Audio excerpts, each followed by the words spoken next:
Let's generate our motivation and expand our mind to think of all the sentient beings, or at least, if we can't get all of them, at least some of the ones, different realms, different places that we may know or not know.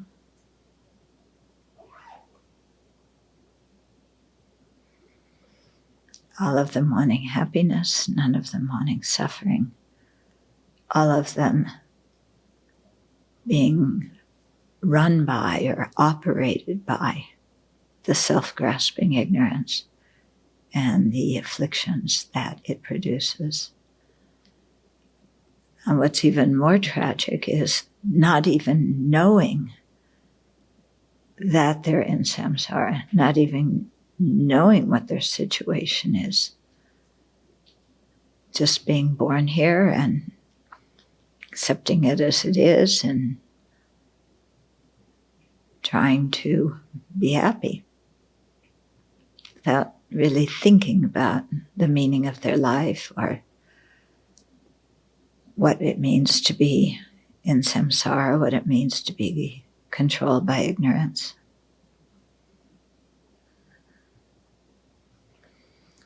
And yet, as human beings, we tend to be so full of pride that we're superior to all the animals, where we have this great intelligence. And yet, so often, we're completely out to lunch, don't understand samsara, the Four Truths, or even we understand them, we're still out to lunch. It's very difficult to make our mind and our actions correspond with the Dharma. So many old habits. And yet, we have this quite remarkable potential. And if we exert even a tiny bit of effort, we can make progress. We can use that potential. And if we exert 2 tiny bits of effort, we can double that.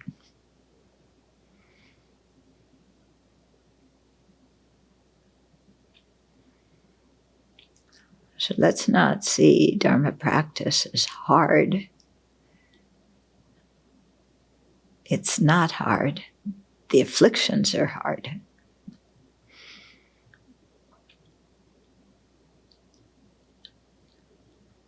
But if we try, we can certainly progress on the path to full awakening.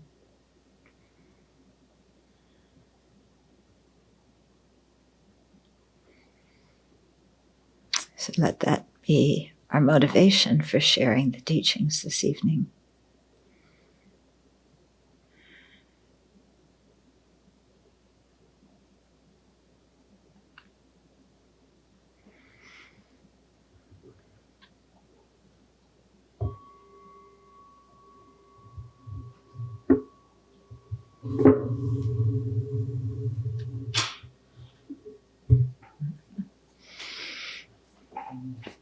Do you ever wonder when you take bugs outside what your previous relationship with those bugs was?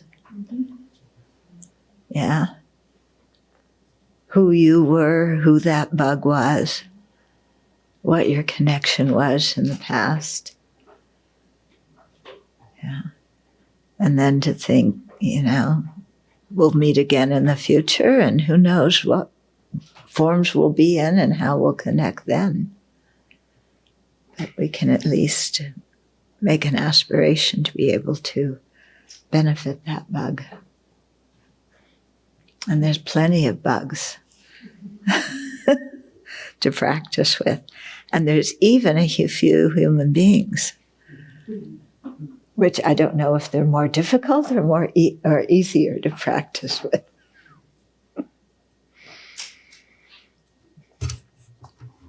And how long are people human beings and how long are they bugs?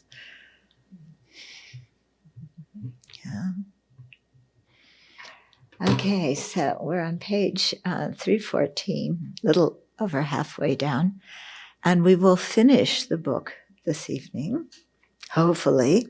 There's only a few more pages, because next week on Friday, we will start volume 3, Samsara, Nirvana, and Buddha Nature, and then go right into starting the next day, next Saturday, on the course by that title. And so we'll really, for those days, really delve into that book in a much more focused way. Okay, so we were talking about karma, and the last section, the heading was creating the causes for higher rebirth, liberation, and awakening. Okay, and so, really emphasizing the practice of ethical conduct so that we can have a good rebirth. Okay, and the practice of the other virtues, especially the 6 far-reaching practices, 6 perfections, to fill out the cooperative conditions of an upper rebirth, and then powerful dedication prayers that in the past lives and now in this life for future lives that will direct how our karma will ripen. So, the most important thing, or the thing most time sensitive is to get an upper rebirth so we can continue practicing. But when we dedicate, we try and dedicate for the awakening of all beings, because if you dedicate for that, then the things that are the causes for that are implicitly dedicated as well. But it never hurts to, verbally or in your mind really say, I want a precious human life, or I want to be born in Amitabha's Pure Land. Because I think the more we imprint that in the mind, then hopefully that will appear at the time of death. Okay, so we'll keep reading here. It says, without living ethically and observing karma and its effects, a fortunate rebirth is not possible. Yeah, if that doesn't smack you in the head, yeah, it's like if we don't keep ethical conduct, there's not going to be a good rebirth, period. And you can't bargain with the Buddha. And it isn't the Buddha that's even causing this. This is just how cause and effect works in our own mind. Okay. Page 314. Yeah. A little bit more than halfway down. Okay, so the first Dalai Lama says, as it says in Aryadeva's The 400, by ethical conduct one goes to a high rebirth. By the view one goes to the supreme state, meaning liberation and awakening. For the purpose of obtaining higher rebirth, ethical conduct is foremost. Actually, for obtaining liberation and full awakening, ethical conduct is also needed. Yeah, it's not that you just practice ethical conduct because you need a good rebirth, and then you forget ethical conduct after you got that rebirth, because when you practice the Bodhisattva path, when you practice the Tantric path, there's different sets of precepts, but you still hold, the Pratimoksha precepts. So, there's just all these different levels of ethical conduct that it's important to keep as we progress. To attain liberation, in addition to renunciation of samsara and the determination to attain nirvana, we must have the wisdom realizing emptiness.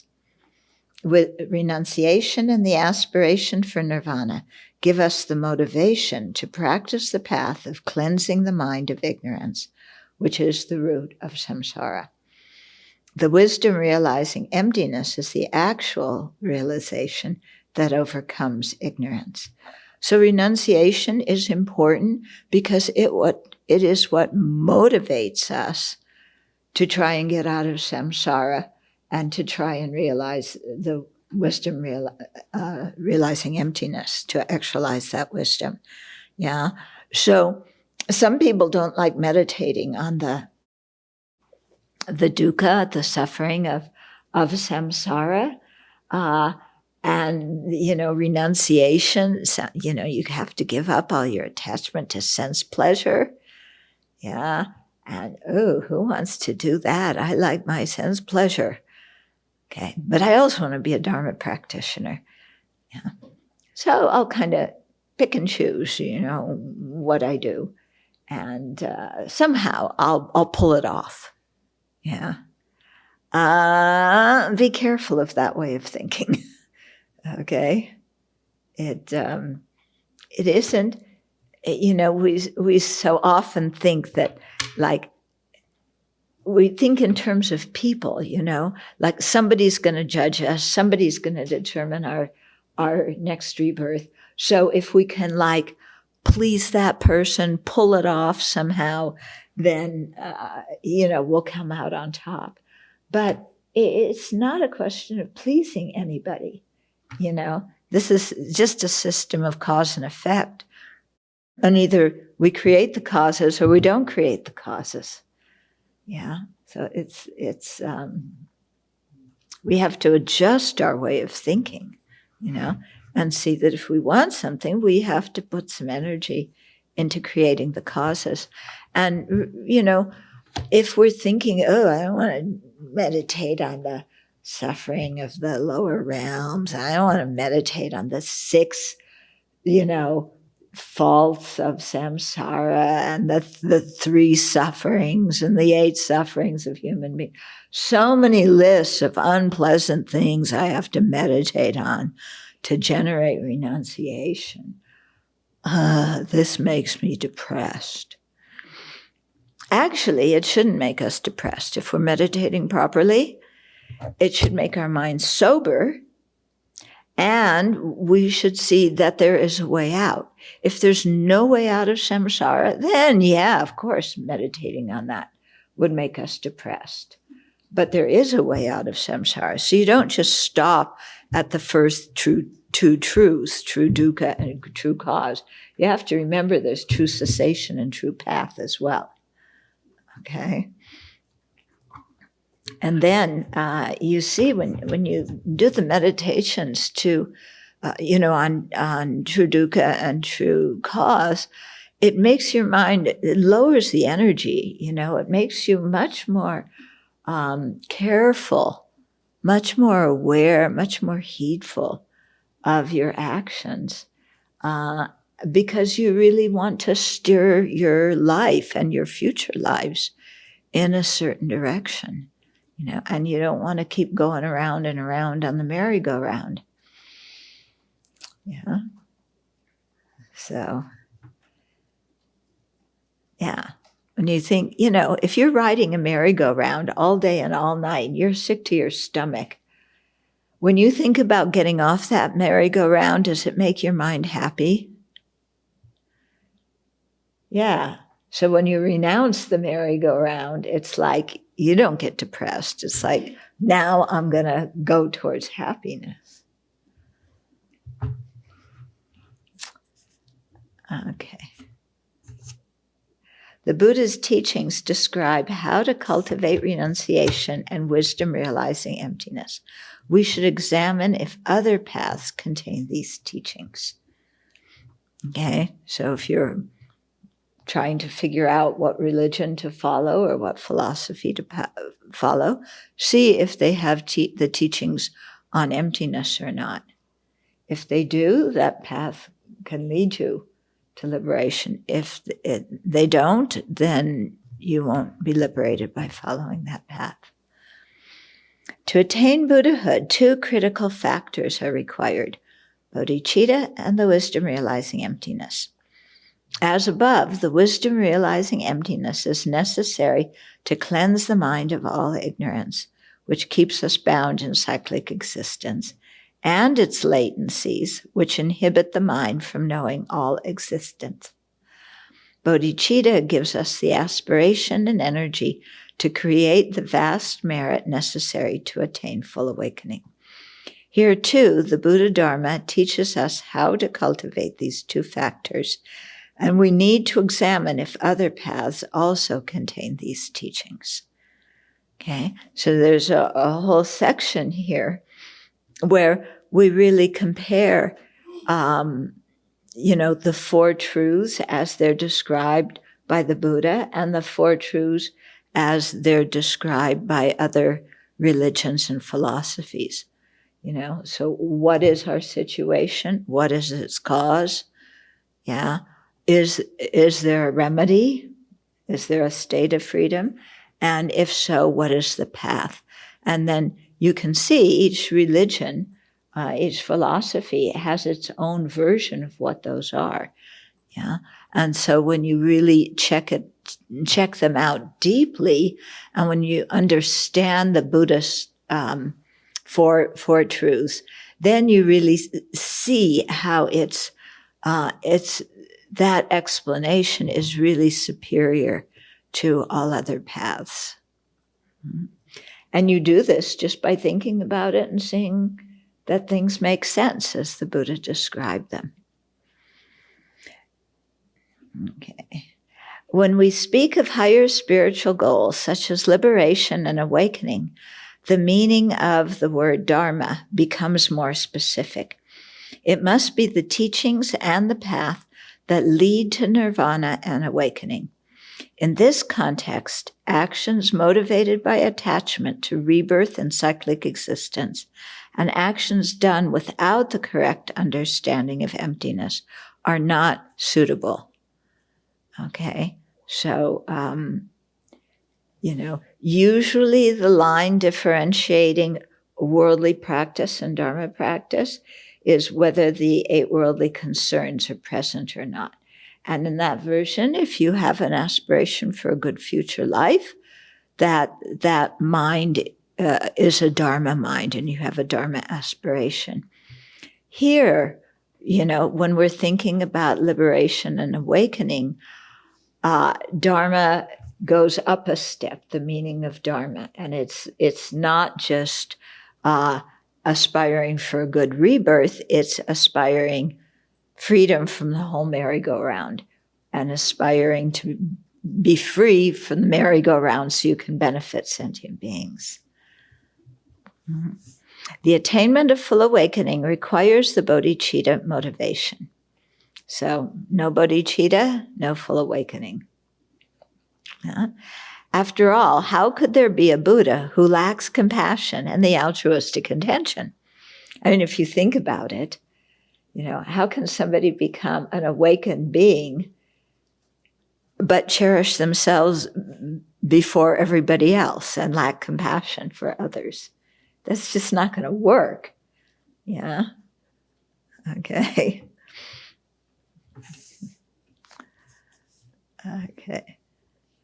In the Bodhisattva grounds, the Bodhisattva Bhumi, a Sangha says that someone who has fully dedicated his or her body, speech, and mind for the welfare of sentient beings continuously holds the thought to do all actions totally for the benefit of sentient beings.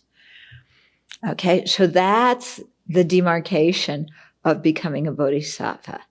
Yeah, we're kind of, bodhisattva wannabes. At least I am, And so you look at that and you say, wow, that sounds fantastic. I want to go in that direction, and it's going to take me some time, but, that's the direction I want to go in. Okay. And then, we try and, even though, I'm speaking for myself here, I'm not at the level where I can take the actual bodhisattva vows, because even though I recite the same prayer as the bodhisattvas do, I'm actually having a similitude of the bodhisattva vow. Okay. So, but even doing that and practicing that and reciting those kinds of verses again and again and again, it puts that imprint in our mind. It makes it stronger. Yeah. Before I had my hip surgery, you're in this room and you have to wash yourself with all these, things. They want every little bit of dirt and bacteria off of you, and you're doing all these things. So I did that, and then I wanted to read Vasubandhu's 10 aspirations. Yeah, and they were hurrying me. Remember, come on, we want to start cutting, and it's like, hold on, I just have to finish reading this prayer. It's not very long, but I felt like before I went under the anesthesia, I had to remind myself of those verses.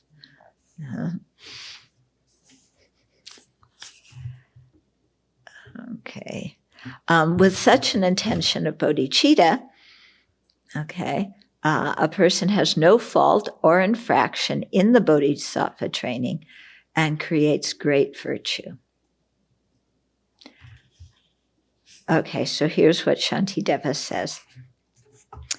And for those who have perfectly seized this mind with the thought never to turn away from totally liberating the infinite forms of life. I mean, just that verse, you can see how vast it is. Never turn away, infinite forms of life. Okay, totally liberate. They're not messing around. From that time hence, even when asleep or unconcerned, a force of merit equal to the sky will perpetually ensue. Okay, so whatever we're doing, if we have that bodhisattva intention, even if it's the contrived, fabricated one, it's still having a very profound impact on our mind. Kedrup, one of Tsongkhapa's foremost disciples, once praised Tsongkhapa, saying, "Your simple act of breathing accumulates enormous virtue." We go, huh? Just breathing?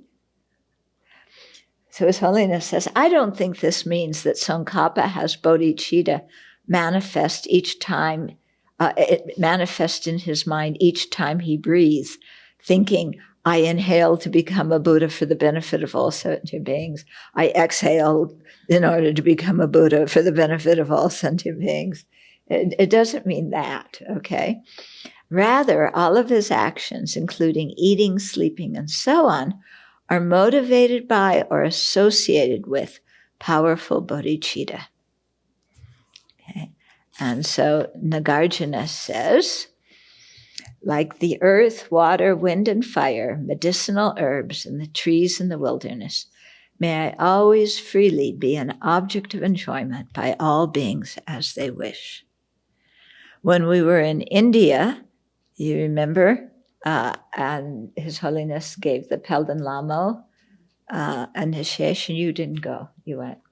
Yeah, he gave us 6 verses to recite every day as the commitment, and this was one of them. Yeah, there were 3 verses on bodhicitta, 3 verses on emptiness.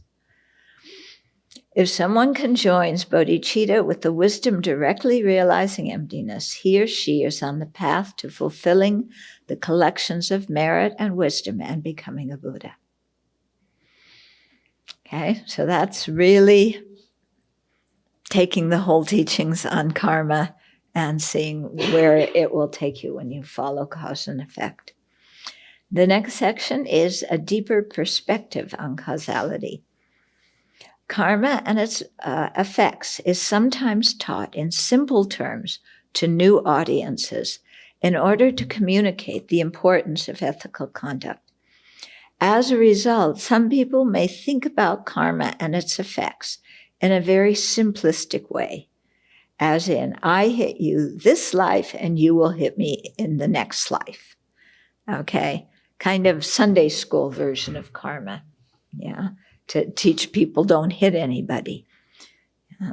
As we've seen in the last few chapters about karma, the effect of an action is dependent on many conditions and factors. In this life, it is important to view karma and its effects within the broader perspective of dependent arising and emptiness. Okay, so we don't just think, I hit you, you're going to hit me, but we really think about, how karma is created dependent on many factors. There's the 4 factors. It produces, different kinds of result depending on other conditions that happen to be ready, ripening at that time. It can be influenced by prayers, by dedications. It can be influenced by, getting angry and having wrong views, or by purification. So, karma isn't some truly existent concrete thing. It's malleable and depends on many, many factors.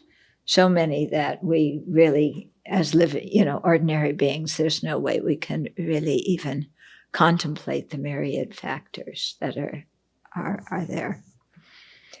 Dependent arising is the innermost treasure of the Buddha's teaching. I remember many years ago, somebody asked His Holiness if the Buddha had a slogan, to sum up everything, what would he say? And he said, dependent arising. And then somebody made little buttons, that said, dependent arising, that several people were wearing. Okay. But here he's saying it's the innermost treasure of the Buddha's teachings. Yeah. By understanding it, practitioners are able to gradually accomplish their temporary or temporal and ultimate aims. Happiness in samsara, including higher rebirth, comes about by understanding the dependent arising of karma and its effects.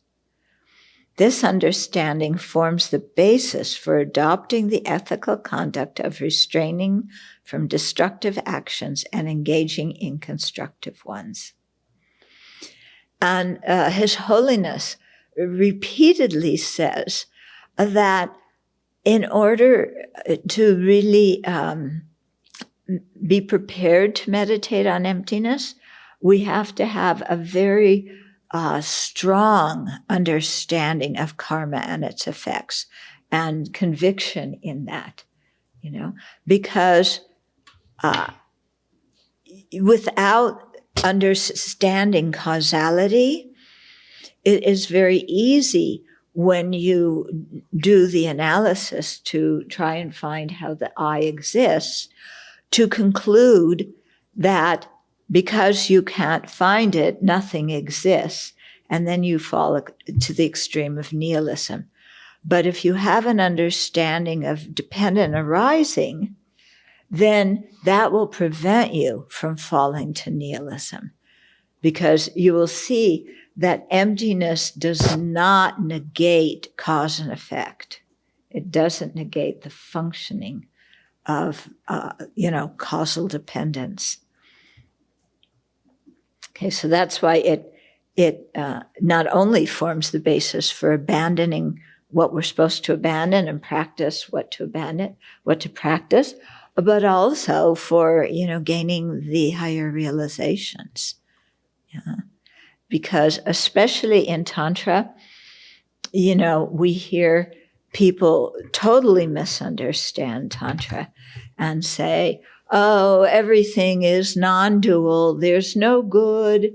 There's no bad. Yeah. You don't create karma anymore because you've realized emptiness. And so it really doesn't matter what you do.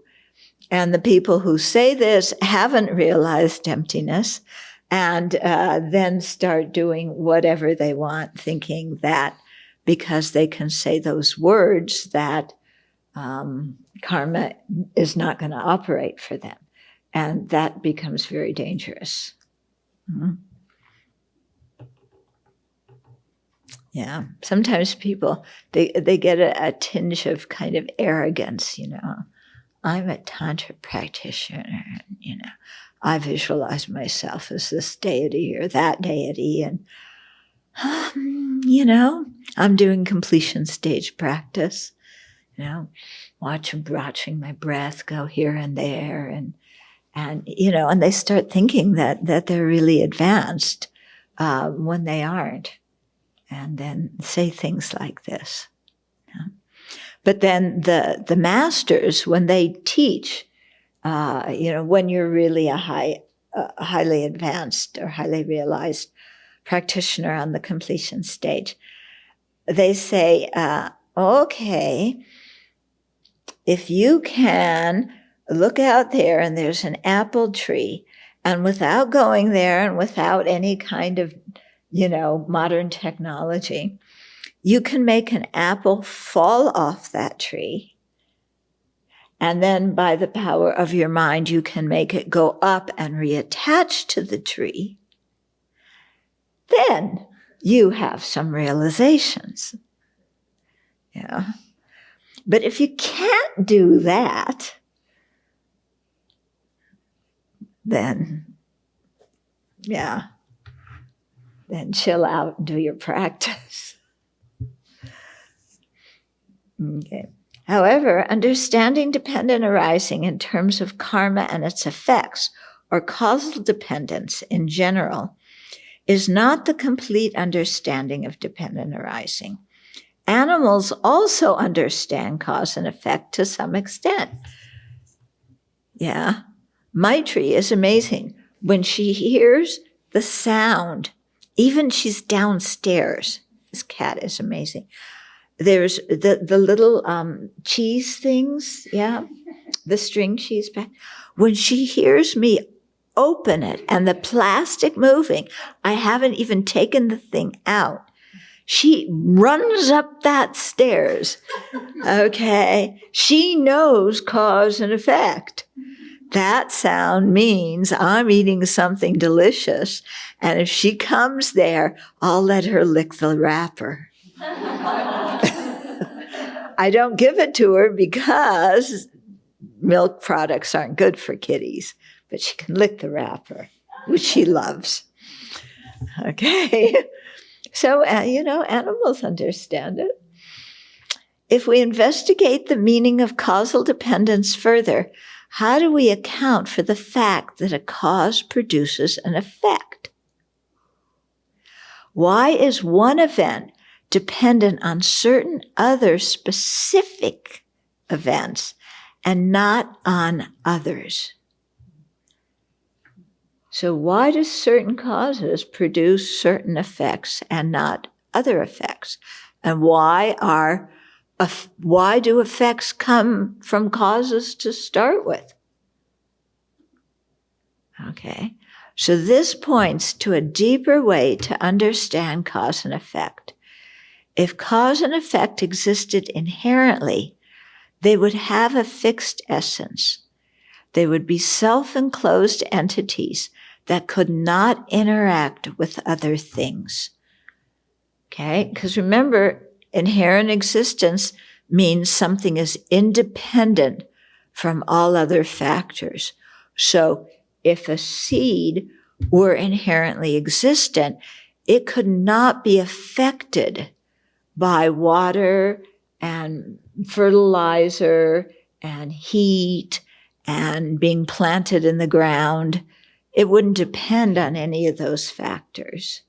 Okay, and wouldn't even depend on its own, RNA. Do plants have DNA? DNA and RNA. Okay, so it wouldn't even depend on that. Yeah, and any kind of seed could produce any kind of plant. Everything would be totally random. Yeah, and so if the seed produced something, it would just keep on producing it without ever stopping, because it wouldn't depend on the conditions being there and the absence of the conditions stopping it from being able to sprout. Or if it existed inherently, it could never sprout because it wouldn't be influenced by the conditions that would make it sprout. Okay. So you're really stuck if causes and effects exist inherently with some kind of, their own essence in them. Okay. For cause and effect to function, things must be interrelated, and thus the very nature of things must be dependent. Having the nature of dependence, one thing can produce another, and a cause and its effect are related.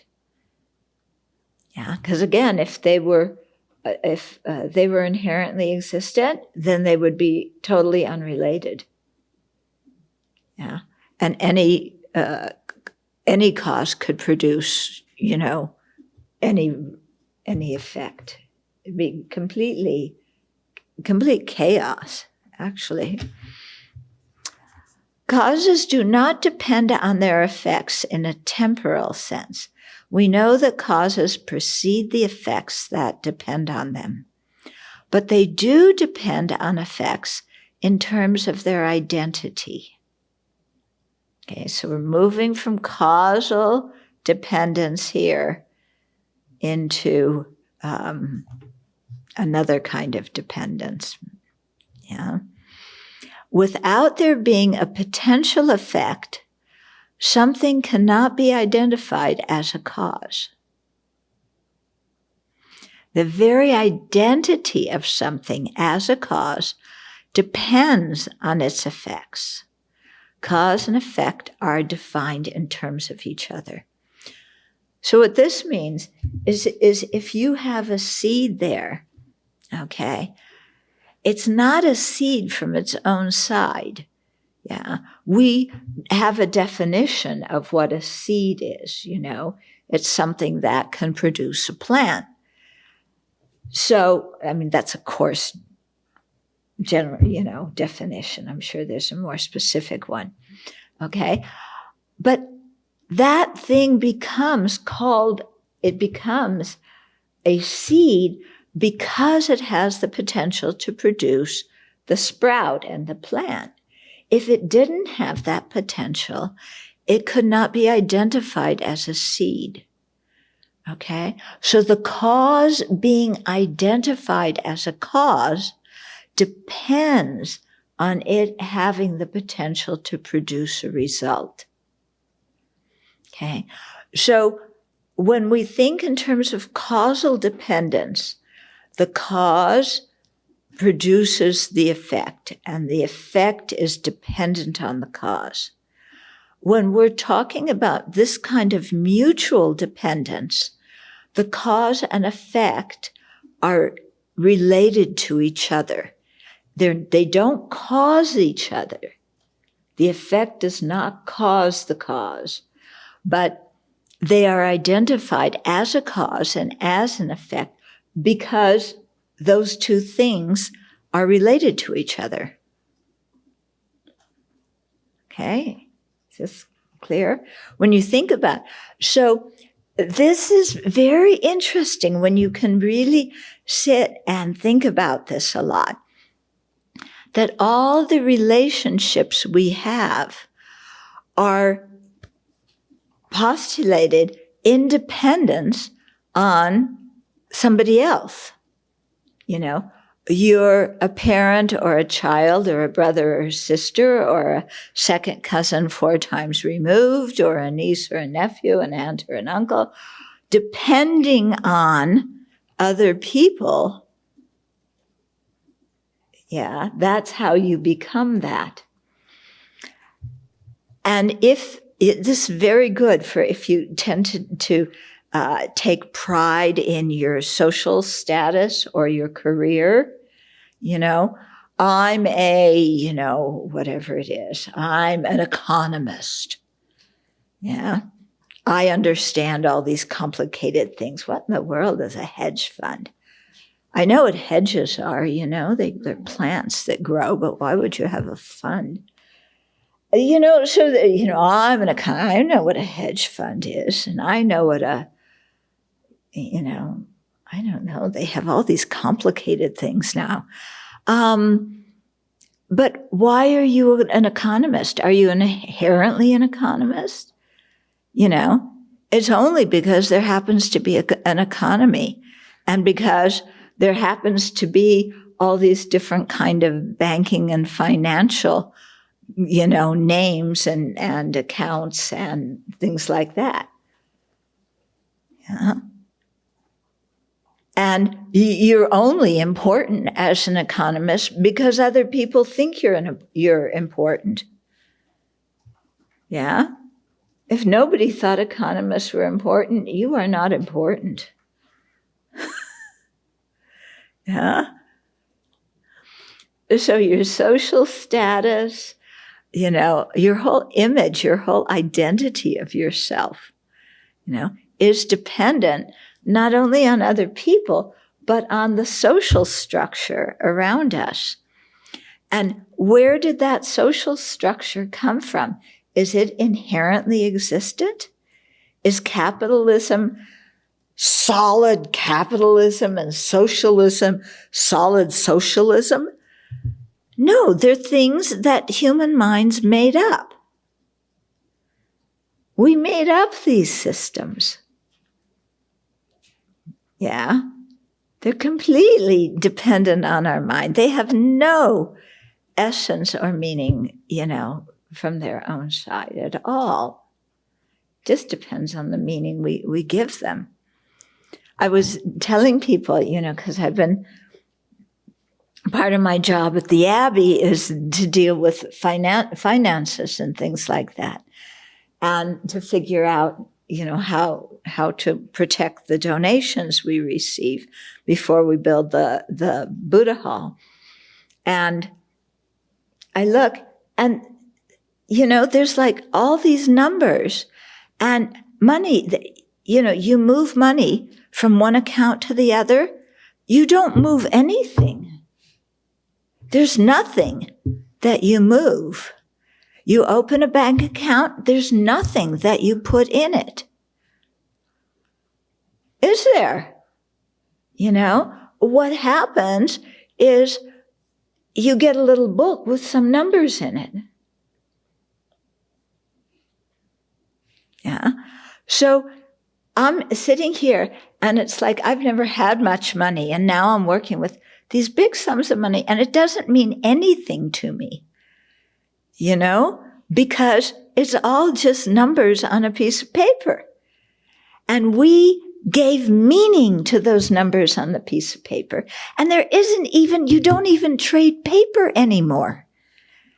Okay, maybe you get a check and you deposit a check, but basically you can just move things around from, nowadays I guess people have their cell phone. You just put your cell phone down and you buy your groceries. You don't even give the cashier anything, and you get a bag of groceries.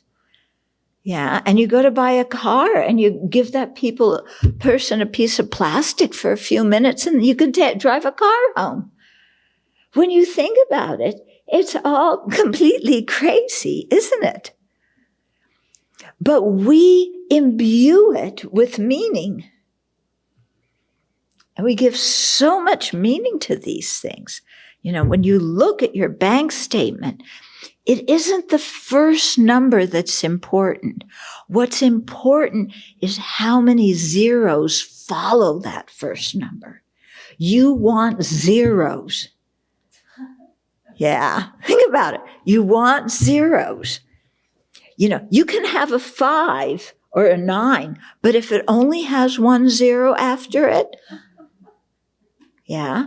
But if you have a 1 and you have 6 zeros after it, yeah. But when you think about it, we just invented this whole thing, and then we worry about it. Yeah. We worry, do I have enough money? But where's the money that you have? Doesn't matter whether we're on the gold standard or not. It's not because it's not like people lug around gold to prove that they're rich. Yeah. It's just squiggles on a piece of paper. When you think about it, isn't it?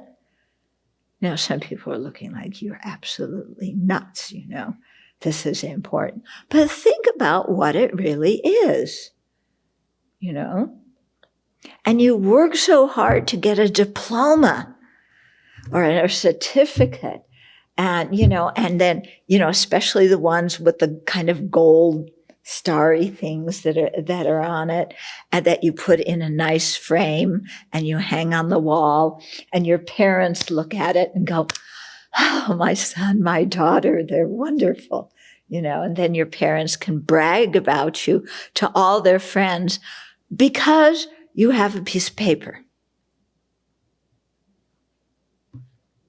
Yeah, that piece of paper is supposed to indicate that you know something. Yeah. I don't know about you, but when I think of what I graduated in, if you gave me a test now on Russian history, I would fail it.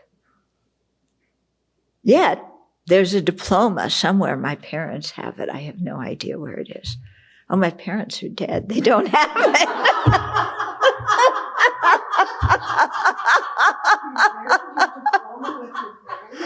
Oh, I don't know what happened to my diploma after my parents died.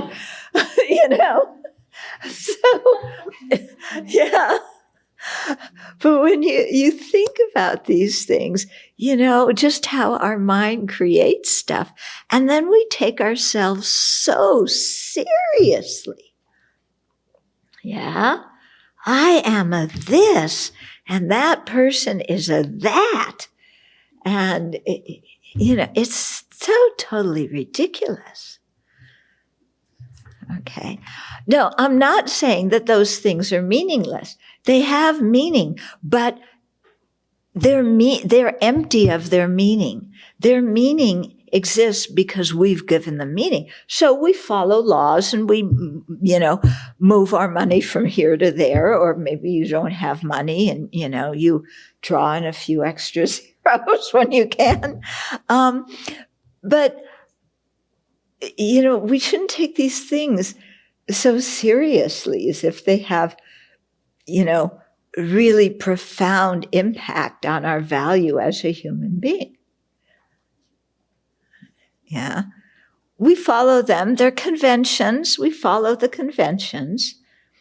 Yeah. You don't walk into a grocery store and take a bunch of food and walk out and say, here's a piece of paper with some squiggles,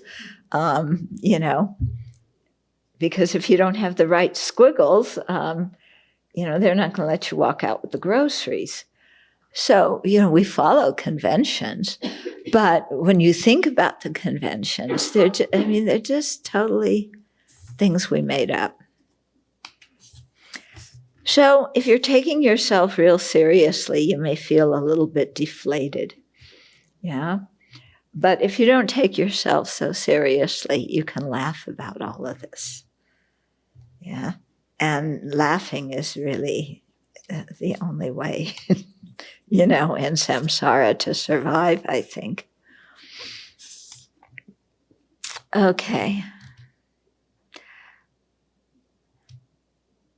So the very identity of something as a cause depends on its effect. Cause and effect are defined in terms of each other. Because they are mutually dependent, they do not possess an inherent essence. They exist in dependence on term and concept. They exist by dependent designation. If they had any findable nature, they could not be related as cause and effect, nor could their identity be mutually defined in terms of each other. Okay. So when you think of, all these things that you attribute to yourself or attribute to somebody else. Okay? They're things that are designated. They're not things that are there solid in the person. They're things that are designated in relation to other things. They're not just designated because they have some inherent essence. If you think that, you're a Svatantrika Madhyamaka. Okay? Because they say things have an inherent existence, but they're also designated. The Prasangikas say, when you look, what are you going to point to as their inherent essence? Yeah, there's nothing you can point to. It's all made up by mind. Yeah. But then the Svatantrikas say, no, there has to be something in the object. Otherwise, you could call anything, anything. And Prasangikas say, try it. Yeah, doesn't work. Yeah, we still have to follow conventions, but the conventions are not inherently existent.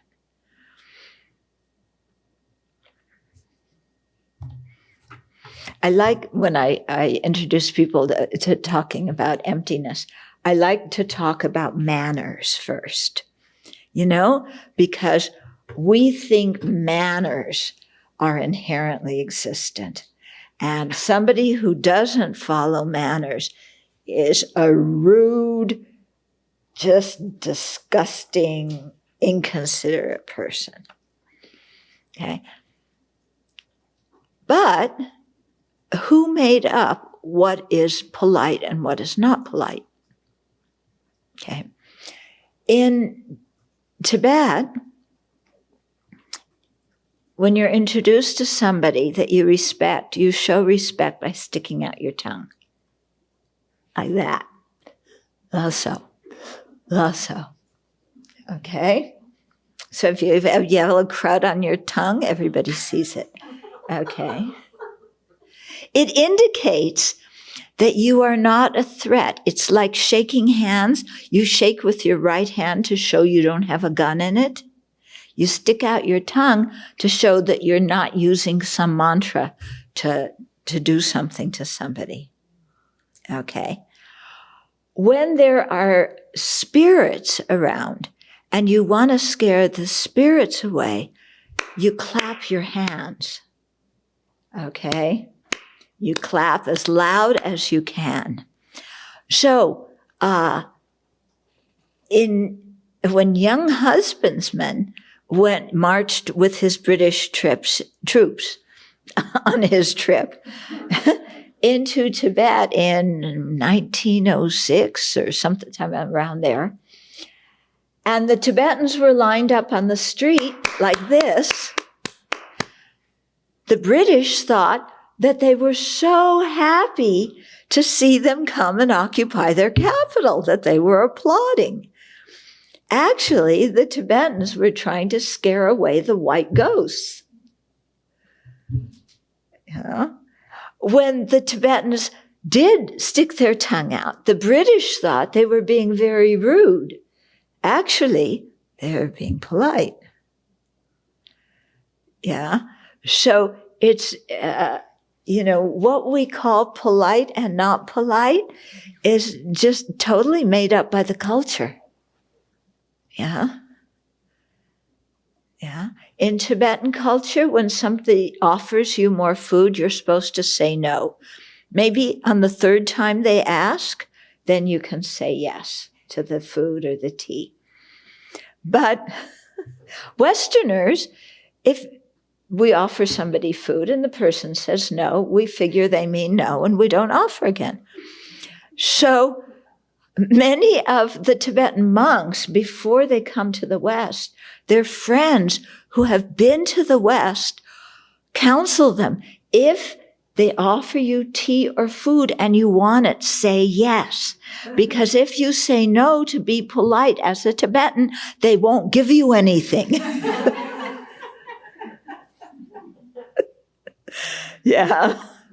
So, again, just what we imagine,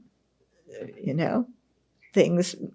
And when you live in other cultures, this really comes home, And what other culture values? Yeah. In Asia, taking care of your parents, the Confucian ethic of being a good child, the filial piety, is very held, and it's very highly. In our country, well, you do what you want until you have to take care of them. We don't have that same idea of filial piety. We don't have the idea that if we misbehave, it reflects badly on our family. We think it only affects badly on us. In Asia, it affects your whole family. Yeah. Here, people, don't think about that so much. So, there's different ways of forming, even of forming the identity of I, what you mean by I. Yeah. It's different in different cultures. Some cultures, your sense of I is much more communal because you exist within a family, within a society, within a clan or whatever. In the West, you're an independent individual. Yeah. So you do what you want, but also, don't count on anybody necessarily to help you. So, so just how the I, the sense of I is constructed in different cultures, varies. Mm-hmm. Oh, okay. So now I gotta, let me see. We're almost at the end. Okay, so I have time to go off on this tangent. Okay, so I think I've told you before that a couple of times, 2-3 years ago, gave talks at different places, and people, when they asked me about identities, and I started talking about how our identity is I'm a this, I'm a that, depending our racial identity, ethnic identity, religious, gender, all these identities, nationality, socioeconomic class, all these identities, I started talking about them as being, made up by our mind and being empty. And one time I was talking about this at a place where they had invited me to talk about women in Buddhism. And what I did is I gave a talk dissecting, what women, what it meant, the word woman meant in America and all the Buddhism, being Buddhist and everything like that. And when one of the people asked me during the Q&A session, who do you want to be like? And I said, the Dalai Lama. I want to be like His Holiness. He's my teacher. And they were so disappointed. They wanted me to say Tara or Vajrayogini. And some of the people they were not happy with that talk at all because I was dissecting identities. And we recently received an email from somebody who was at the talk saying, I wonder, how it is still happening at the Abbey. Are you still, we were discussing about being too quick to dismiss identities in favor of ultimate emptiness, kind of asking our, hey, that lady at the front of the room, is she still talking like that? It was much more polite, but, wondering about that. And it was funny because not funny, haha, but I didn't feel when I was giving that talk like I was discounting relative identities. If you want me to talk about women in Buddhism, yes, men and women exist. And you have to know which bathroom to go into. And, now people are making laws about which bathroom you can go into. And nobody before ever even cared about what bathroom trans people went into. Now it's a big thing. Yeah. So, I don't think it's an either or thing. If you completely discount conventional identities, you're not going to be able to function in the world. Okay. You're going to go into the wrong bathroom. You're going to open your mouth and say something that's going to offend somebody. Yeah. But if you take everything so seriously, then you become very easily offended, because whatever anybody says or does, you have a notion of your identity and how people should treat you because of that. And if they don't treat you that way, then you're offended, you're upset. Okay. So it's not an either or thing. Yeah. I think we need to be able to hold both of them. But what I see happening in society now is this whole, people are just making their identity so strong that it's becoming like things can't function.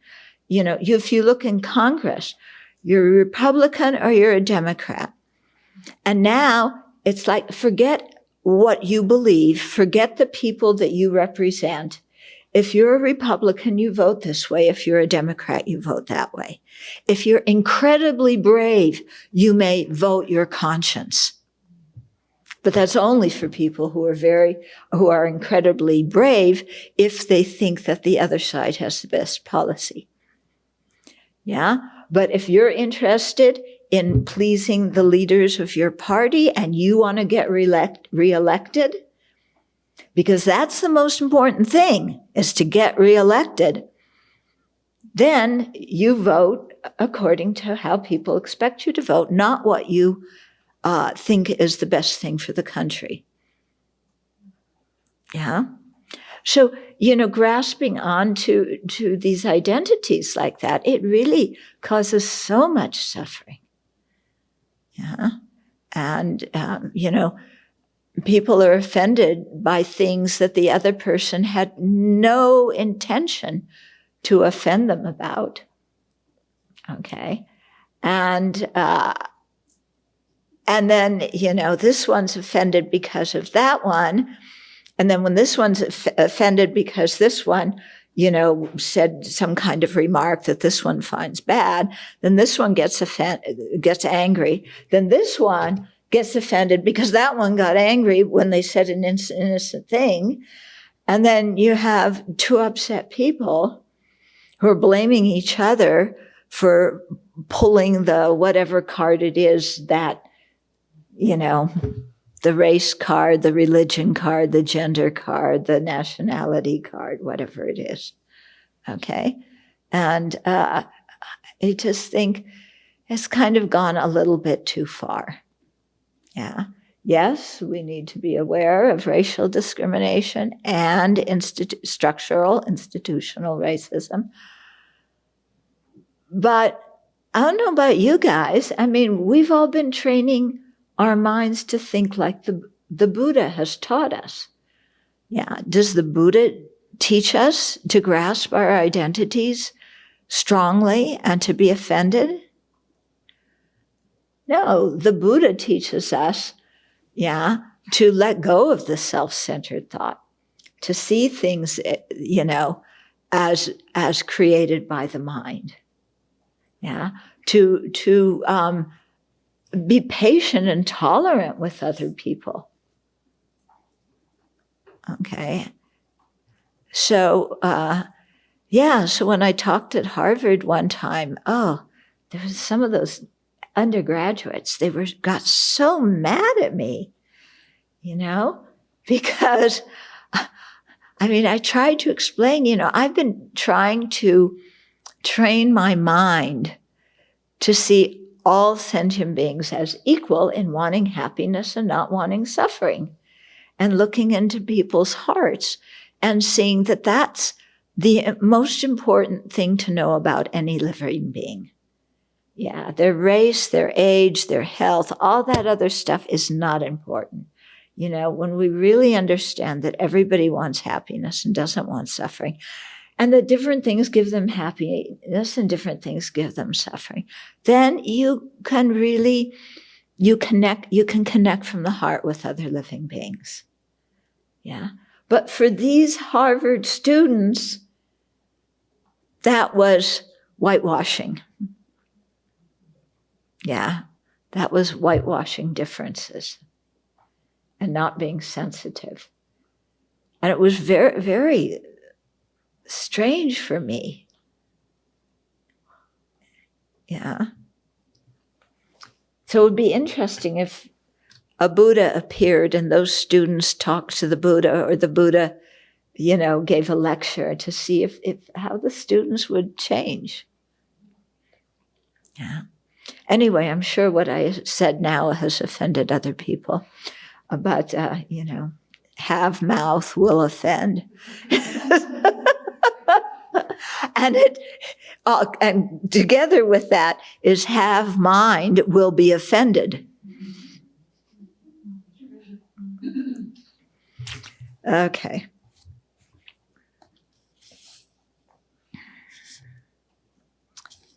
In this way, understanding dependent arising in terms of cause and effect leads to the deeper understanding of phenomena as empty of inherent existence, and to the understanding that phenomena are mutually dependent and exist by dependent designation, without their own nature, inherent nature. Comprehending this will enable us to counteract ignorance and attain liberation. Okay, then the conclusion for the path of the initial level practitioner. So this completes the topics of the path in common with the initial level practitioner. As a preliminary, notice in the Lamrim it has refuge for initial level. Refuge is coming later. Yeah. As a preliminary to the path in common with the middle level practitioner and the path of the advanced practitioner, it cannot be omitted, the initial path cannot be omitted or ignored. This practice is said to be in common with the initial level practitioner, in that we do not seek good rebirths as an end to themselves. Okay? We seek, it's in common with the initial level because we seek a good rebirth. That makes us in common with it, but we are not strictly an initial level practitioner because we don't see a good rebirth as an end to itself. There's a higher motivation in there. So that's why you have in common with regarding the initial level practitioner and the medium level practitioner. Okay, those paths are all in common. Yeah. Our final aim is full awakening. We keep this bodhicitta motivation in mind from the first step on the path until the last. Cherish your precious human life and the possibilities it grants you, and be aware that it is hard to obtain and does not last long. Train yourself to catch your proclivities for the 8 worldly concerns, and use awareness of your mortality to make wise choices about how to use your time and resources. Contemplate karmic causality to encourage yourself to create the causes for happiness and abandon the causes for suffering. By properly meditating on these topics and integrating them into your life, you will create a strong foundation for the practices to come and make your life meaningful. Okay. Now, the Tibetans have a habit of when you finish a text, you start over at the beginning, like you're teaching it again. And the idea is that you're starting it again and you're not finishing it. So then you have to meet together again at a later time. So I'll just read a little bit from the preface. No, I'll start a little bit from the introduction by His Holiness, and then a little bit from chapter 1. Okay? So His Holiness says, over the centuries, Buddhism has made a powerful and valuable contribution to our human culture. Interesting, human culture. He doesn't say Tibetan culture, Indian culture, Romanian culture, Hungarian culture, West African culture. He says human culture. When speaking of the contribution of the Nalanda tradition in particular, I place its contents in 3 categories: Buddhist science, philosophy, and religion. Buddhist science includes discussion of the nature of the external world and the subject, the mind that cognizes it, as well as how the mind engages its objects through sensory and mental cognizers and through conceptual and non-conceptual consciousnesses. Buddhist science also discusses how the mind engages with objects by employing reasoning that helps establish facts about the world. Okay. Then he says Buddhist philosophy includes discussion about the conventional and ultimate modes of existence of persons and phenomena, the 4 seals, indicating a philosophy as Buddhist, the 2 truths, and emptiness and dependent arising. Okay, so Buddhist science, I'm skipping here. Buddhist science and philosophy can be studied by all. However, Buddhist religion is for Buddhists and those interested in it. We respect each individual's choice regarding religion. Okay, so philosophy and science, everybody can learn from it. Buddhist religion, just the Buddhists do it. So you can learn, the philosophy and the science, all about epistemology and ontology and so on, without becoming a Buddhist. Okay, and then the first chapter is on the 4 seals. Look at His Holiness. What does he give you? The very first chapter, the 4 seals. Yeah. The issue of distinguishing Buddhists from non-Buddhists existed in olden times as it does now. In ancient India, this was usually done on the basis of philosophical views regarding the nature of the self and phenomena. A convenient and concise way to delineate Buddhist views is according to the 4 seals, as found in the King of Concentration Sutra. People accepting the 4 seals are considered Buddhist by view. Those accepting the 3 jewels as their ultimate source of refuge are considered Buddhist by conduct. Okay. The 4 seals are: 1, all conditioned phenomena are transient. 2, all polluted phenomena are dukkha, or unsatisfactory in nature. 3, all phenomena are empty and selfless. And 4, nirvana is true peace. And all the rest takes volumes and volumes and volumes to explain these 4. Okay, so we have a little time for questions and maybe answers. Okay, someone is asking, during a Q&A this week, when asked why there are more female religious practitioners than males, the Dalai Lama said something to the effect of, it's because women are more accustomed to relying on others. So they're wondering if you heard this response, and if so, can you please unpack the comment? No, where did he say this? I've never heard him say that. It must have been on one of the live stream teachings he did this week in a Q&A. Huh. I don't know. That's the first time I've heard him say that. So I really can't explain it. This is going back to the lower realms. And I used to sort of console myself by thinking, well, you know, the karma there will eventually run out and then you sort of get out of there. Mm-hmm. But then you were talking about gloomy karma with gloomy fruition. Mm-hmm. And just thinking more deeply about the fact that in a hell realm, how in the world are you going to, you can't create virtue. Mm. You're experiencing constant pain and suffering. And so is it just the case that at some point from a previous life, a Buddha has made a connection with you and in a previous life you made requests? Mm-hmm. Or in a previous life, you created a lot of good karma. But what happened at the end of your life, right before you were born in the hell realm, you had tremendous anger, let's say, or resentment. That made the negative karma to be born in the hell realm ripen.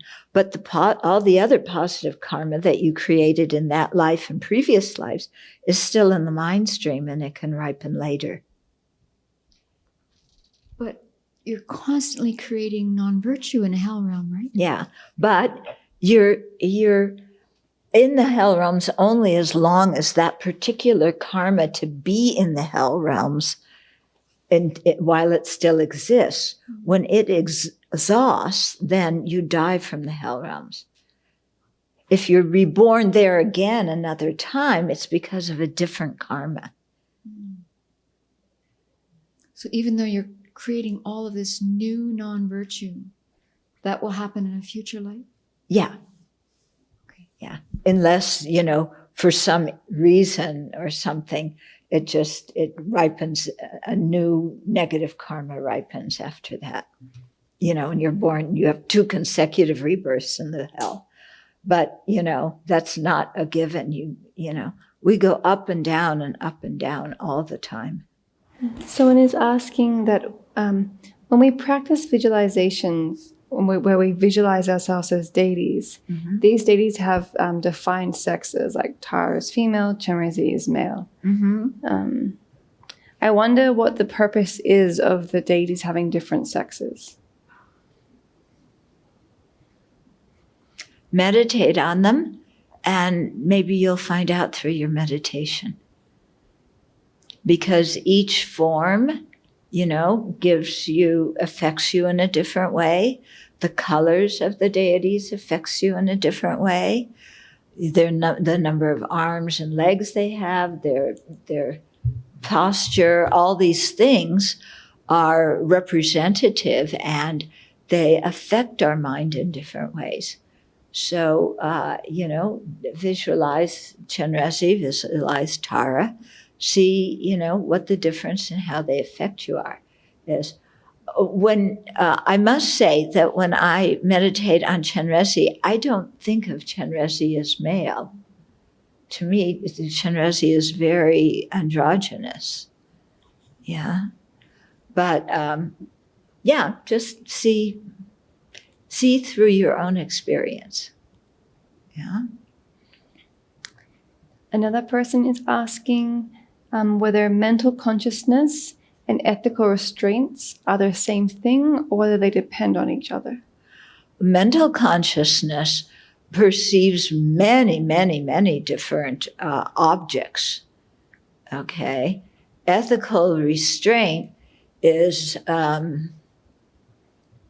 it's probably an intention in the mind to keep ethical restraint. And ethical restraint could also describe your physical and verbal actions. Okay. Another person is asking, is someone able to create positive potential or merit in the lower realms or other realms aside from the human realm, or are they not able to do that at all? It depends on the rebirth that they have. What is it? Dolphins, they appear to be quite compassionate to other living beings. So it could be that, they create some merit like that. I I saw this thing of it was so funny, of a mama bear in Yosemite or somewhere crossing a road, and the traffic is lined up that way and it's lined up that way. And she has 4 cubs.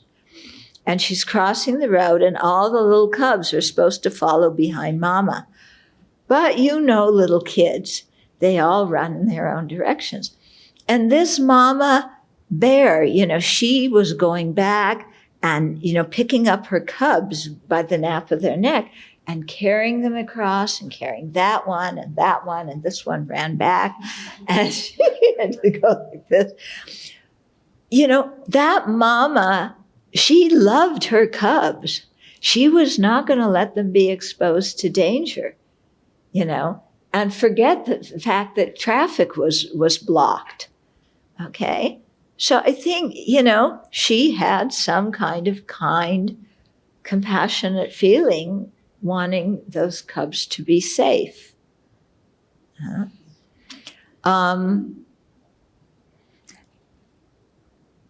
So, they say it's difficult to create virtue in the lower realms, but I wouldn't say it's impossible.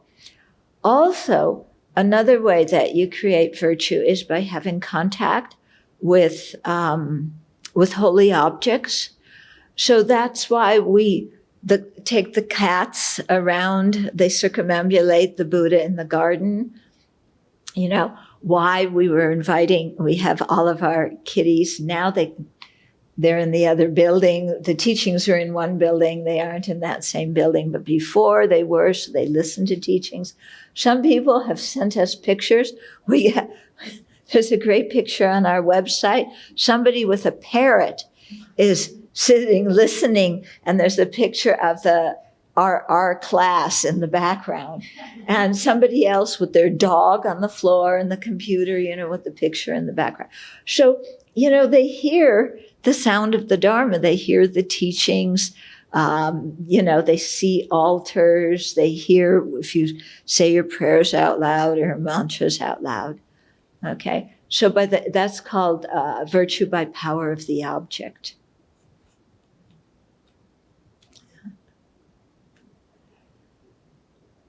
Okay, then Foundation of Buddhist Practice, Volume 2 in the Library of Wisdom and Compassion is complete. Now we need to go back and really study and meditate on it. Okay, and next week we will start Volume 3. And Volume 6 is coming out in May. So it'll take us a while to get to Volume 6.